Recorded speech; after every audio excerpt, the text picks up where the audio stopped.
This is not an attack by Putin on Ukraine in the way that we are told every day. This started in 1990, February 9th, 1990.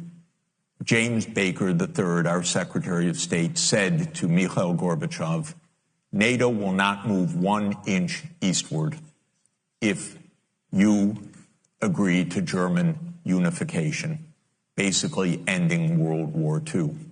And Gorbachev said, that's very important. Yes, NATO doesn't move, and we agreed to German unification.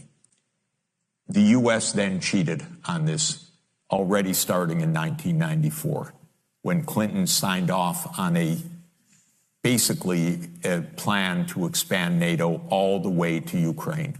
This is when the so-called neocons took power, and Clinton was the first agent of this. And the expansion of NATO started in 1999 with Poland, Hungary, and Czech Republic. At that point, Russia didn't much care. There was no border other than with the Königsberg, but other than that, there was no direct threat. Then the U.S. led the bombing of Serbia in 1999. That was bad, by the way, because that was the use of NATO to bomb a European capital, Belgrade, 78 straight days to break the country apart. The Russians didn't like that very much. But Putin became president, they swallowed it, they complained, but even Putin started out pro-European, pro-American, actually asked maybe we should join NATO when there was still the idea of some kind of mutually respectful relationship. Then 9/11 came, then came Afghanistan, and the Russians said, yeah, we'll support you, we understand, to root out terror. But then came 2 other decisive actions. In 2002, the United States unilaterally walked out of the Anti-Ballistic Missile Treaty. This was probably the most decisive event, never discussed in this context. But what it did was trigger the U.S. putting in missile systems in Eastern Europe that Russia views as a dire, direct threat. In 2004-05, we engaged in a soft regime change operation in Ukraine. But in 2009, Yanukovych won the election, and he became president in 2010 on the basis of neutrality for Ukraine.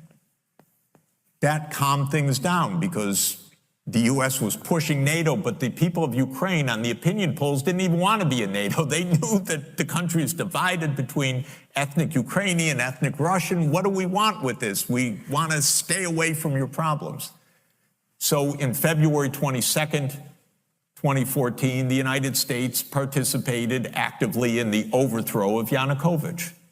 A typical U.S. regime change operation, have no doubt about it. And the Russians did us a favor. They intercepted a really ugly call between Victoria Nuland, my colleague at Columbia University now, between her and the U.S. ambassador to Ukraine, Jeffrey Piat, who's a senior State Department official till today. And they talked about regime change. They said, who's going to be the next government? All of this is to say, the U.S. then said, okay, now NATO's really going to enlarge. And Putin kept saying, stop. You promised no NATO enlargement. It's been, by the way, I forgot to mention, in 2004, Estonia, Latvia, Lithuania, Bulgaria, Romania, Slovakia, Slovenia, 7 more countries in the not 1 inch eastward. And then, okay, it's a long story, but the U.S. kept rejecting the basic idea, don't expand NATO to Russia's border in a context where we're putting in goddamn missile systems. After breaking a treaty, 2019, we walked out of the Intermediate Nuclear Force Treaty. On December 15, 2021, Putin put on the table a draft Russia-U.S. security agreement. You can find it online. The basis of it is no NATO enlargement. I called the White House that next week after that, begging them, take the negotiations. Putin's offered something, avoid this war. Oh, Jeff, there's not going to be a war.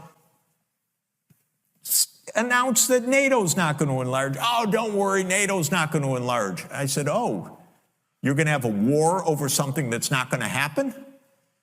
Why don't you announce them? And he said, no, our policy is an open door. This is Jake Sullivan. Our policy is an open door policy.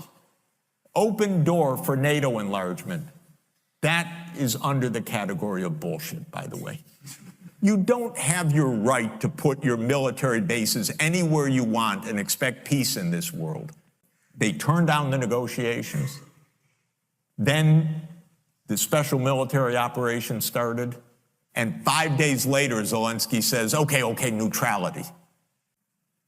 And then the United States and Britain said, no way. You guys fight on. We got your back. We don't have your front. You're all going to die. But we got your back as we kept pushing them into the front lines. That's 600,000 deaths now of Ukrainians since Boris Johnson flew to Kyiv to tell them to be brave.